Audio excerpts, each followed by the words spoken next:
நடைபெற்று முடிந்த சட்டமன்ற தேர்தலில்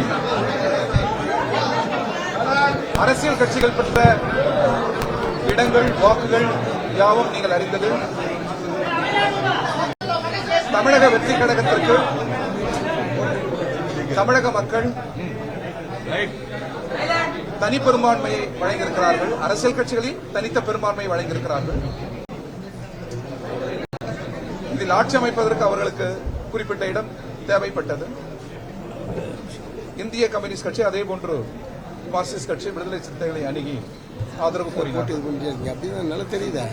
நாங்களும் இது குறித்து செயற்குழு நிர்வாக குழு கூட்டத்தில் பேசி ஒரு முடிவெடுத்தும் அந்த முடிவை நாங்கள் அறிவித்திருக்கிறோம். நண்பர்களே, தோழர்களே, இந்திய ஜனநாயகத்தில் இதுபோன்ற ஏற்ற இறக்கங்கள் வருவது இயல்பு. மக்கள் தமிழக வெற்றி கழகத்திற்கு வாய்ப்பளித்திருக்கிறார்கள். அந்த வாய்ப்பை முழுநிறை செய்வதற்காக எங்களிடம் ஆதரவு கோரினார்கள். நாங்கள் முறைப்படி கட்சி கமிட்டியில் விவாதித்து ஆதரவு தருவது என்று முடிவெடுத்திருக்கிறோம். இதன் சாரம், தமிழக மக்கள் ஜனநாயகத்தை முன்மொழிந்திருக்கிறார்கள், நாங்கள் வழிமொழிந்திருக்கிறோம். ஜனநாயகத்தில் தமிழக வெற்றி கழகத்திற்கு சில முன்மொழிகளை செய்திருக்கிறார்கள், நாங்கள் அதை வழிமொழிந்திருக்கிறோம்.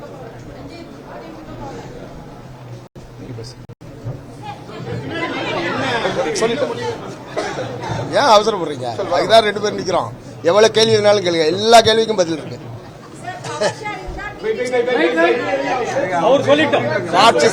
மார்க்சிஸ்ட் கம்யூனிஸ்ட் கட்சியினுடைய மாநில குழு கூட்டம் இன்றைய தினம் மத்திய குழு உறுப்பினர் தோழர் குணசேகரன் தலைமையில் நடைபெற்றது.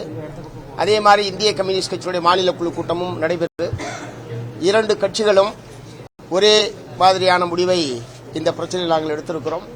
நடைபெற்று முடிந்திருக்கிற சட்டப்பேரவை தேர்தலில் எந்த ஒரு கட்சிக்கும் பெரும்பான்மை என்பது கிடைக்கவில்லை, எந்த ஒரு கூட்டணிக்கும் பெரும்பான்மை என்பது கிடைக்கவில்லை. இத்தகைய சூழ்நிலையில் இங்கே தமிழ்நாட்டில் மக்களால் தேர்ந்தெடுக்கப்பட்ட ஒரு அரசாங்கம் அமைய வேண்டியது அவசியம். அதுவும் நாளை மறுநாள் 10ஆம் தேதிக்குள் அமைக்க வேண்டும். இல்லை என்று சொன்னால் கவர்னர் ஆட்சி என்பது அமுல்படுத்தப்படும் என்கிற ஒரு நெருக்கடியான நிலைமை என்பது தமிழ்நாட்டிலே ஏற்பட்டிருக்கிறது. ஆகவே இத்தகைய சூழ்நிலையில் ஆட்சி அமைப்பதற்கு ஆதரவு கேட்டு தமிழக வெற்றி கழகத்தினுடைய தலைவர் திரு ஜோசப் விஜய் அவர்கள் எங்களுக்கு கடிதம் அனுப்பினார். அவர்களுடைய நிர்வாகிகள் நேரடியாக வந்து பேசினார்கள். 2 கட்சிகளோடும் பேசினார்கள். கடிதம் மூலமாகவும் எழுத்துப்பூர்வமாகவும் ஆதரவு தர வேண்டும் என்று அவர்கள் கேட்டுக்கொண்டார்கள். அது சம்பந்தமாக இன்றைக்கு நடைபெற்ற மாநில குழு கூட்டத்தில் மிக விரிவாக விவாதிக்கப்பட்டது. இப்போது இருக்கக்கூடிய நிலைமையில் 10ஆம் தேதிக்குள் மக்களால் தேர்ந்தெடுக்கப்பட்ட அரசு அமையவில்லை என்று சொன்னால் ஆளுநர் ஆட்சி என்பதுதான் நடைமுறை சாத்தியம் என்கிற நிலைமை என்பது ஏற்பட்டிருக்கிறது. ஏற்கனவே தனிப்பெரும் கட்சி என்கிற முறையில் முறையாக தமிழக வெற்றி கழகத்தை ஆட்சி அமைப்பதற்கு மாநில ஆளுநர் அனுமதித்திருக்க வேண்டும். அதற்கு பதிலாக குறிப்பிட்ட எண்ணிக்கை இல்லை, 118 என்பதற்கான எண்ணிக்கையை நீங்கள் கொடுத்தால்தான் ஆட்சி அமைக்க அழைப்பேன் என்று ஆளுநர் சொல்லியிருப்பது என்பதே சட்டத்துக்கு விரோதமானது, ஜனநாயகத்துக்கு விரோதமானது. இதன் மூலமாக தமிழக வெற்றி கழகம் ஆட்சி அமைப்பதை தடுக்கக்கூடிய நடவடிக்கையில் தமிழக ஆளுநர் அவர்கள் ஈடுபட்டிருக்கிறார்கள். ஆகவே ஆளுநர் ஆட்சி என்பது பாரதிய ஜனதா கட்சி கொல்லைப்புற வழியாக ஆட்சி நடத்துவதாகத்தான் அமையும். இந்த சட்டப்பேரவை தேர்தலில் பிஜேபி அதிமுக கூட்டணியை தோற்கடிப்பது என்பதுதான் இந்த திராவிட முன்னேற்ற கழகத்தின் தலைமையிலான மதச்சார்பற்ற முற்போக்கு கூட்டணியுடைய மிக முக்கியமான கடமை. அதிலே பிஜேபி முற்றிலும் தோற்கடிக்கப்பட்டிருக்கிறது. ஒரே ஒரு இடத்தில் மட்டும்தான் அவர்கள் வெற்றி பெற்றிருக்கிறார்கள். ஆகவே தேர்தலில் தோல்வியடைந்தாலும் ஆளுநர் மூலமாக தமிழகத்தில் ஆட்சியை நடத்துவது என்கிற நோக்கத்தோடுதான் ஒன்றிய பாஜக இத்தகைய முயற்சிகளில் ஈடுபட்டிருக்கிறது என்று நாங்கள் குற்றம் சாட்டுகிறோம். ஆகவே கொல்லைப்புற வழியாக ஆட்சி நடத்த துடிக்கக்கூடிய பாரதிய ஜனதா கட்சியினுடைய இந்த நோக்கத்தை முறியடிக்க வேண்டும் என்கிற நோக்கத்தோடு தமிழக வெற்றி கழகம் ஆட்சி அமைப்பதற்கு இந்திய கம்யூனிஸ்ட் கட்சியும் மார்க்சிஸ்ட் கம்யூனிஸ்ட் கட்சியும் ஆதரவு அளிப்பது என்று நாங்கள் தீர்மானித்திருக்கிறோம். அதே நேரத்தில் அமைச்சரவையில் பங்கேற்க மாட்டோம், வெளியிலிருந்து ஆதரவு அளிப்பது என்றுதான் இரண்டு கட்சிகளும் நாங்கள் முடிவு செய்திருக்கிறோம்.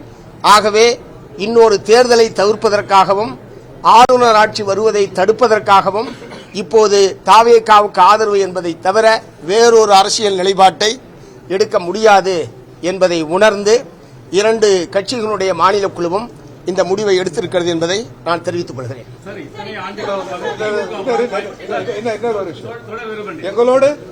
எங்களோடு விடுதலை சிறுத்தைகளின் கட்சியின் தலைவர் தொடர் திருமாவர்களும் பங்கேற்பதாக இருந்தது.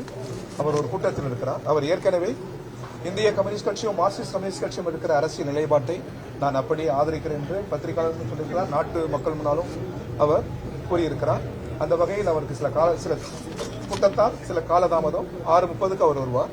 மீண்டும் மூவரும் நாங்கள் பத்திரிகையாளர் ஏற்கனவே சொல்லியிருக்கிறாரு. பத்திரிகையாளர் கூட்டத்தில் அவர் வர இயலாத சூழலை அவர் அனுமதியோடு நான் சொல்கிறேன். ஒரு மிக முக்கியமான அவர்களின் கூட்டம் எங்கள் கூட்டம் போல் அவர்களது கூட்டத்தில் அவர் பங்கேற்கிறார். எனவே அவரால் இயலவில்லை. அவர் 6:30 ஏதாவது ஒரு நேரத்தில் வந்து பத்திரிகையாளர்களை சந்திப்பதாக அவர் வாக்கு கொடுத்திருக்கிறார்.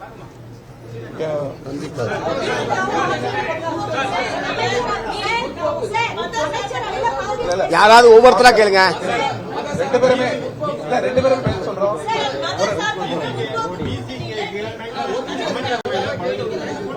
யாராவது ஒருத்தர் கேளுங்க.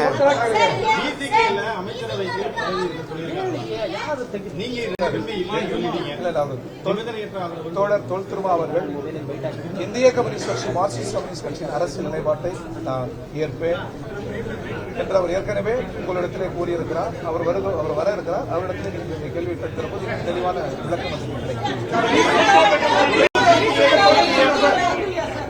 திமுக கூட்டணியில இத்தனை ஆண்டு காலமாக பயணித்த நீங்கள் இப்ப அந்த கூட்டணியிலிருந்து வந்துட்டீங்க.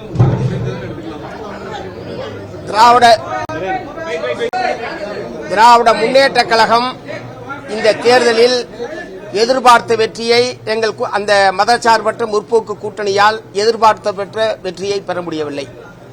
ஆகவே ஆட்சி அமைப்பதற்கான வாய்ப்பில்லை. இப்போது ஆட்சி அமைப்பதற்கான வாய்ப்பு இருக்கிற ஒரே கட்சியாக தமிழக வெற்றி கழகம் தான் இருக்கிறது. நான் சொன்ன கவர்னர் ஆட்சி வராமல் தடுப்பது, கொள்ளைப்புற வழியாக பிஜேபி ஆட்சி நடத்துவதை அனுமதிக்க கூடாது என்ற அடிப்படையில் தான் இந்த முடிவை நாங்கள் எடுத்திருக்கிறோம். அதே நேரத்தில் மதச்சார்பற்ற கொள்கைகளை முன்னெடுப்பது, மாநில உரிமைகள் பாதுகாப்பு, தமிழ்நாட்டினுடைய வளர்ச்சி, தமிழ்நாட்டிலே கடந்த 5 ஆண்டு காலமாக திராவிட முன்னேற்ற கழகம் நிறைவேற்றியிருக்கக்கூடிய மக்கள் நல திட்டங்கள், இவையெல்லாம் ஏற்கனவே நாங்களும் அவர்களும் சேர்ந்துதான் இங்கே நிறைவேற்றி இருக்கிறோம். அந்த வகையில் இனி வருங்காலத்திலும் மதவெறி சக்திகளுக்கு எதிராக ஒன்றிய பிஜேபி அரசாங்கம் மாநில உரிமைகளை பறிக்கிற போது திராவிட முன்னேற்ற கழகத்தோடு இணைந்து மாநில உரிமைகளை பாதுகாப்பது, மதவெறி நடவடிக்கைகளுக்கு எதிராக சேர்ந்து போராடுவது என்கிற அந்த போராட்டம் உறவு என்பது தொடரும்.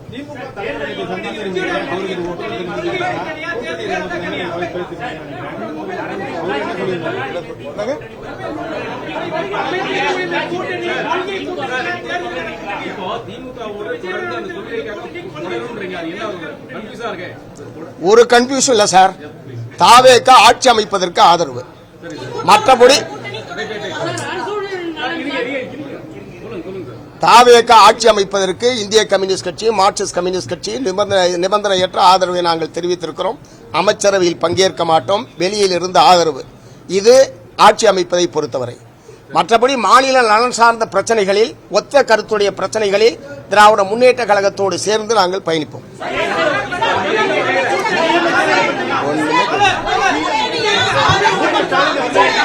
முதல்ல உங்களுக்குள்ள சகோதரர் தாவேகா தலைவருக்கு தருவது ஆதரவு, கூட்டணி அல்ல, ஆதரவு. கூட்டணி என்பது குறைஞ்சபட்ச ஒரு செயல், நாட்டு நலன் சார்ந்த சில திட்டங்கள், இவைகளெல்லாம் முன்மொழிந்து அவ்வாறுதான் அது அமையும்.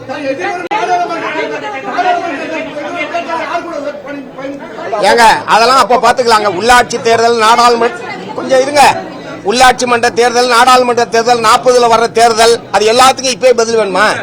இப்போது எடுத்திருக்கிற அரசியல் முடிவு இது, அவ்வளவுதான்.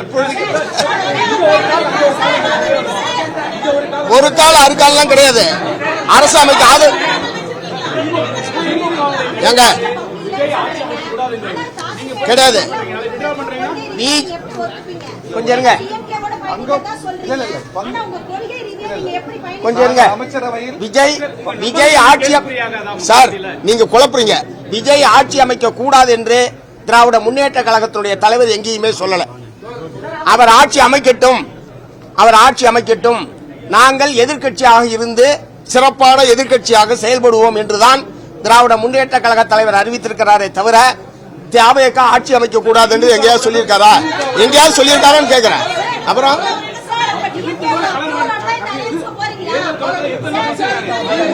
யாராவது ஒருத்தர் கேளுங்க முதல்ல. என்ன கேள்வி? திமுகவுடைய அப்புறம் எங்களுக்கு எதுக்கு? we are independent party. CPM CBI எங்களுடைய கட்சியினுடைய அரசியல் நிலைப்பாட்டை நாங்கள் எடுத்திருக்கிறோம். இதுல திமுகவுடைய ஒப்புதல், திமுகவுடைய அனுமதி இருக்கான்ற கேட்கிற எங்க வருது? எங்க இருக்குன்னு கேக்குறேன். கேள்வியே தப்பு, கேள்வியே தப்புமா? அவசியம் இல்ல.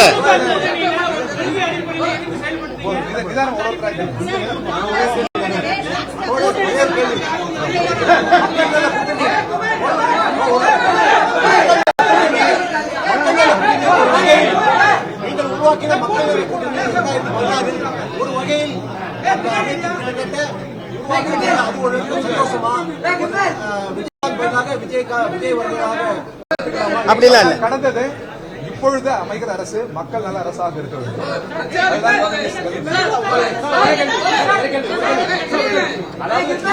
ஒரே கேள்வி நீங்க தான் 10 கேள்வி கேட்டுட்டு இருக்கீங்க. இத கேளுங்க சார், மற்றவங்களை கேள்வி கேட்க விடுங்க. நீங்க 10 கேள்வி கேட்டுக்கிட்டீங்க, மற்றவங்களை விடுங்க. இவ்வளவு நேரம் அதாங்க கேட்டீங்க. மக்கள் வாக்களித்திருக்கிறார்கள். ஜனநாயகத்தில் ஆட்சி அமைப்பதற்கான இடம் போதவில்லை. எனவே எங்களிடம் கோருகிறார்கள். நாங்கள் மக்கள் அளித்த அந்த தீர்ப்பை, அவர்கள் முன்மொழிவை நாங்கள் வழிமொழிகிறோம். எங்களால் ஆட்சி அமைக்க முடியவில்லை என்கிற அந்த ஜனநாயக விரோத சிந்தனையோ சொல்லோ வந்துவிடக்கூடாது. எனவே இது மக்களில் தீர்ப்பு. அவர்கள்தான் இருக்கிற கட்சிகளில் அவர்கள் தான் அதிக இடம். ஏனே அவர்களுக்கு அரசு அமைக்கிற ஒரு வாய்ப்பு இருக்கிறது. அந்த வாய்ப்பு இடதுசாரிகளா விடுதலை சிறுத்தைகளா தடைபட்டு விட்டது என்று யாரும் நினைத்து விடக்கூடாது. அந்த வகையில் இது ஜனநாயக முன்மொழிதான். இந்த ஜனநாயக முன்மொழி சிறுமையானால் உள்துறை அமைச்சர் அவரது ஆட்சி நடைபெறும், கவர்னர் ஆட்சி நடைபெறும். அது ஏற்கத்தக்கதல்ல. எனவே மக்கள் அளித்த தீர்ப்புக்கு நாங்கள் மதிப்பளித்து அரசியல் முன்மொழியை செய்கிறோம். அவ்வளவுதான்.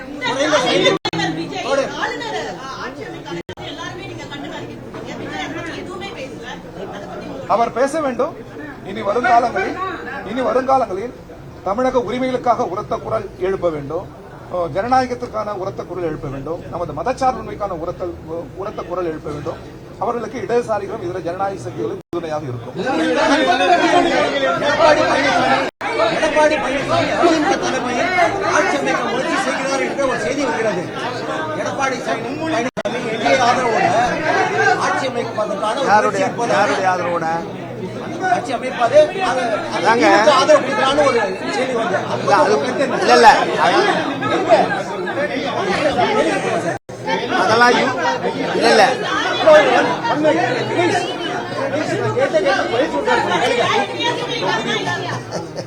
தொகுதி உடன்பாடு என்பது வேறு, கூட்டணி என்பது வேறு.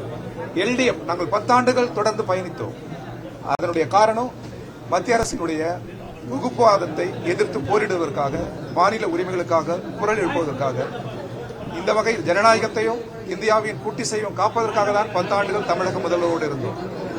இப்பொழுது நாங்கள் அதை தொடர்வோம். வேறொரு ஜனநாயக கட்சியோடு அதை தொடர்வோம். அது நாடு காக்கிற போராட்டம். இப்பொழுது எழுந்திருக்கிற பிரச்சனை ஆட்சி அமைப்பது. மக்கள் இருக்கிற அரசியல் கட்சிகளில் பெரும்பான்மையை சகோதரர் விஜய் அளித்திருக்கிறார்கள். இந்த வாய்ப்பு தடைபடக்கூடாது. அது இடதுசாரிகளால் தடைபட்டு விடக்கூடாது என்கிற ஜனநாயக சிந்தனையில் தான் அதை நாங்கள் வழிபடிந்திருக்கிறோம் என்பதை நீங்கள் உணர வேண்டும்.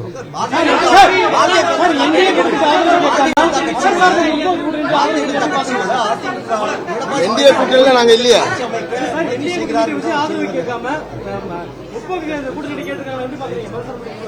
இல்ல அவர் மதச்சார்பற்ற ஒரு அரசாங்கத்தை, மதச்சார்பற்ற கொள்கை கொண்ட ஒரு அரசாங்கத்தை அமைக்க வேண்டும் என்கிற முறையில் தான் எங்கள்கிட்ட ஆதரவு கேட்டிருக்காங்க.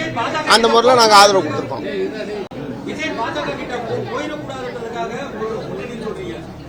பிற்காலத்துல போகும் பட்சத்துல என்ன செய்வீங்க? ஏதேனும் மாநில உரிமை பறிப்பதோ இல்ல தொழிலாளர் விரோத சட்டத்துல ஏதேனும் இருந்தால் என்ன செய்யும்? உரத்த குரல் எழுப்புவோம், அவரை நிர்பந்திப்போம், மீறினா நாங்கள் போராடுவோம்.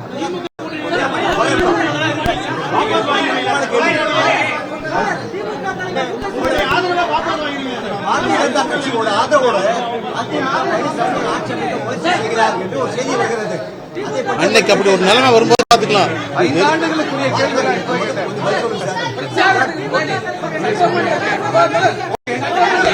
பாரதிய ஜனதா கட்சி ஆதரவோட அதிமுக செய்தி வருகிறது. நாங்க ஒண்ணு சொல்லல. 2 கம்யூனிஸ்ட் கட்சியும் அப்படி சொல்லவில்லை. 2 கம்யூனிஸ்ட் கட்சியும் அப்படி சொல்லவில்லை. மற்றவர்கள் சொன்னதுக்கு நான் பொறுப்பேற்கிறேன். அதான் நாங்க சொல்லலன்ற. நாங்க அந்த மாதிரிலாம் சொல்லல. அது அவங்க கிட்ட இல்ல கேட்கணும். யார் சொன்னாங்களோ அவங்க கிட்ட கேளுங்க. ஆமா அம்மா நீங்க கேட்க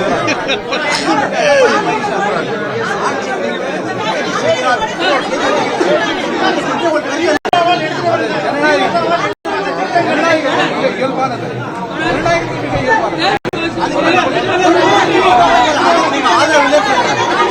ஆதரவு உண்டா? அதிமுக ஆட்சி அமைக்க முயற்சி செய்கிறது. அதற்கு பிரச்சனையே இல்லையா? நாங்க எங்களுக்கு ஆதரவு கொடுத்தாங்க, அவங்களுக்கு எப்படி ஆதரவு கொடுப்போம்? என்ன கேள்வி இது?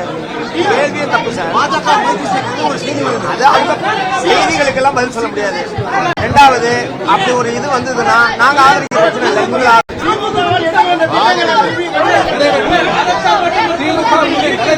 நிறைவேற்றப்பட வேண்டும் சொல்லிட்டமா பேசுடு. அவங்களோடு மக்கள் நலன் சார்ந்த மாநில நலன் சார்ந்த பிரச்சனைகளில் திமுகவோடு இணைந்து செயல்படுவோம் சொல்லியாச்சு.